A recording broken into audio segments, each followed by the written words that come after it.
Time management या mind management, आप में से कितनों ने टाइम को मैनेज करने की कोशिश की लेकिन असफल रहे। हम टाइम को मैनेज करने की कोशिश तो करते हैं, टू डू लिस्ट, रिमाइंडर्स, सब कुछ बनाकर, लेकिन कितनी बार हम उसे सक्सेसफुली फॉलो कर पाते हैं। आपने एक टू डू लिस्ट बनाई लेकिन बीच में कोई और काम आ गया, घर वालों ने बोल दिया मार्केट से ये सामान ले आओ, किसी की कॉल आ गई, कहीं पे आपको जाना पड़ गया, कोई इमरजेंसी पड़ गई, कुछ भी रीजन हो सकता है, लेकिन आपकी वो टू डू लिस्ट जब हिल जाती है तो आपका माइंड कितना परेशान हो जाता है। तो हमें टाइम मैनेजमेंट के साथ माइंड मैनेजमेंट को समझना बहुत जरूरी है। अगर आपके साथ लाइफ में कभी भी ऐसा हुआ हो कि आपने एक टाइम टेबल बनाकर उसे फॉलो करने की कोशिश की लेकिन आप अनसक्सेसफुल रहे, तो आप ये वीडियो एंड तक जरूर देखना और आपको पता लग जाएगा कि कैसे आप इस चीज को सॉल्व कर सकते हैं। मैं हूं जितिन शर्मा, आपका लाइफ कोच। अगर आप चैनल पे पहली बार आए हैं तो चैनल को सब्सक्राइब करें और बेल आइकन को हिट करें। चलो वीडियो को शुरू करते हैं। तो टाइम मैनेजमेंट करने के बहुत सारे तरीके हैं, जिनमें से काफी फेमस है टाइम मैनेजमेंट मैट्रिक्स। अभी आप जो स्क्रीन पे देख रहे हैं, आपको 4 क्वाड्रेंट्स दिख रहे हैं। हम अपने हर टास्क को इन क्वाड्रेंट्स में फिट कर सकते हैं। ऊपर से देखेंगे तो अर्जेंट एंड नॉट अर्जेंट, और लेफ्ट साइड पे आप देखेंगे तो इंपॉर्टेंट एंड नॉट इंपॉर्टेंट। तो फर्स्ट क्वाड्रेंट में वो टास्क आएंगे जो अर्जेंट भी हैं और इंपॉर्टेंट भी है। फॉर एग्जाम्पल कोई भी ऐसे इंपॉर्टेंट टास्क जिनकी डेडलाइन है, फॉर एग्जाम्पल बिजली का बिल भरना है, आज लास्ट डे है, तो ये अर्जेंट भी है और इंपॉर्टेंट भी है।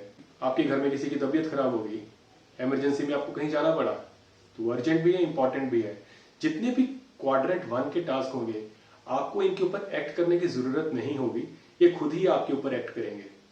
क्वाड्रेंट 2 में क्वालिटी टाइम हम स्पेंड करते हैं। क्वाड्रेंट 2 में आता है वो काम जो अर्जेंट नहीं है बट हाँ इंपॉर्टेंट है। ये टास्क आपको खुश रहना, जिंदगी जीना, इन सब के लिए हेल्प करता है। लाइक क्वालिटी टाइम स्पेंड करना अपनी फैमिली के साथ, बच्चों के साथ, एक्सरसाइज करना, जिमिंग करना, कुछ भी नया सीखना, कुछ प्लान्स बनाना, बिजनेस को लेके, जॉब को लेके, उन सब के लिए वर्क अराउंड करना कि आप कैसे चीजों को बेटर कर सकते हैं। तो ये सब कुछ करना, एक क्वालिटी टाइम स्पेंड करना क्वाड्रेंट 2 में आता है। क्वाड्रेंट 3 में ऐसे टास्क आते हैं जो कि अर्जेंट है बट इंपॉर्टेंट नहीं है। लाइक आप कोई काम कर रहे हो, प्लानिंग कर रहे हो, बीच में किसी का कॉल आ गया, उसने एक इंटरप्शन क्रिएट कर दी। तो कोई भी इंटरप्शन जब आती हैं तो उन्हें हम क्वाड्रेंट 3 में डालते हैं।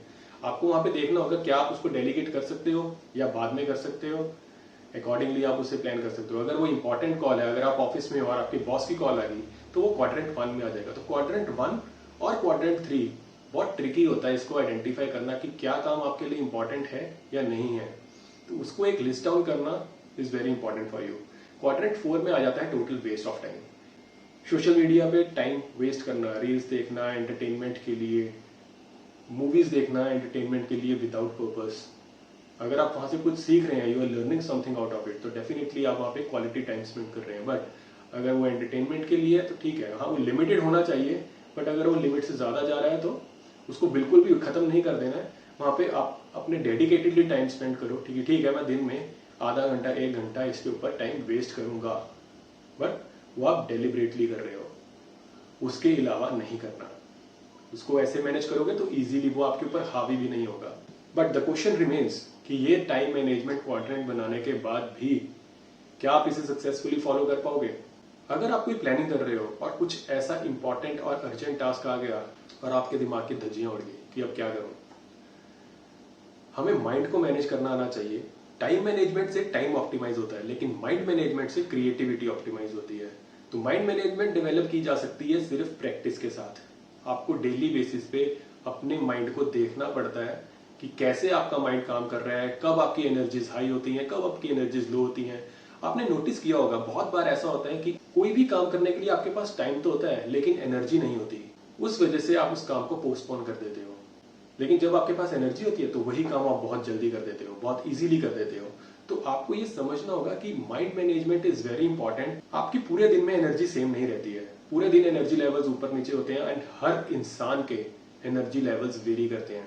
कोई मॉर्निंग में ज्यादा एनर्जेटिक होता है तो कोई शाम को, कोई रात को। इसे समझने के लिए आपको अपने आप को समझना पड़ेगा कि आपकी बॉडी कैसे बिहेव करती है। इसे हम स्वीट स्पॉट कहते हैं। तो अगर आपका मॉर्निंग में स्वीट स्पॉट है, आपका एनर्जी लेवल्स हाई है, तो आप क्रिएटिव कुछ कर पाओगे, कुछ अच्छे से प्लान कर पाओगे। आपने कई बार देखा होगा बैठे बैठे कुछ आइडियाज आ जाते हैं, तो आपका वो स्वीट स्पॉट एक्टिव होता है। तो जब भी ऐसा कुछ हो रहा है उस टाइम पे आप प्लानिंग और ये सब चीजों को टाइम दें। जिस टाइम पे आपका स्वीट स्पॉट एक्टिव है, अगर आप उस टाइम पे ये सारे काम करेंगे, प्लानिंग, क्रिएटिविटी, कुछ भी ऐसा डिसाइड करना, अपनी फैमिली के साथ टाइम स्पेंड करना, आपको वहां पे बहुत डिफरेंस दिखेगा। अगर आप अपने माइंड को मैनेज करके सही से सब कुछ प्लान करते हैं एंड अपने मूड के अकॉर्डिंग, अपने एनर्जी लेवल्स के अकॉर्डिंग टास्क को करते हैं, तो टाइम मैनेजमेंट का इश्यू बिल्कुल खत्म हो जाता है। माइंड के बारे में हम और भी वीडियोस बनाएंगे कि इसको हम कैसे अच्छे से समझ सकते हैं, क्या क्या तरीके होते हैं आइडेंटिफाई करने। उसके लिए आप चैनल को सब्सक्राइब करें ताकि कोई भी ऐसी वीडियो आपसे मिस ना हो। आज की ये वीडियो कैसी लगी इसे लाइक करके जरूर बताना, लोगों को शेयर करें। वीडियो को एंड तक देखने के लिए और ढेर सारा प्यार देने के लिए आपका बहुत बहुत धन्यवाद।